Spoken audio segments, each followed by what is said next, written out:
எங்களுக்கு முறையான ஊதியத்தை கொடுங்க. கேரளா கவர்மெண்ட் இருக்கு, எல்லா கவர்மெண்ட் இருக்கு. எங்களுக்கு முறையான ஊதியத்தை கொடுத்தாப்படா என்ன கஷ்டப்பட்டு நாங்கள் ஒவ்வொரு நாளும் நாங்கள் வந்து ஏன்டா வாங்குறப்ப இப்போ ஸ்கேனை கொண்டு வர்றாங்க.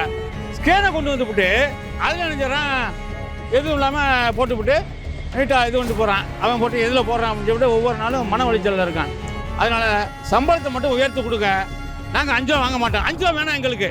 அதிகம் வாங்கக்கூடாது. இறகு கூலி, ஏற்றுக்கூலி இதுக்கு பூரா எங்கள்கிட்ட வசூல் பண்ணுறாங்க. இது வேணாம், எங்கள்கிட்ட வசூல் பண்ணக்கூடாது. அனைத்து கடை பணியாளர்கள் இங்கே சந்திக்கக்கூடிய பிரச்சனைகள் சொல்லி மாளாது. சமூக விரோதிகள் கடைகளில் புகுந்து தாக்குகிறார்கள்.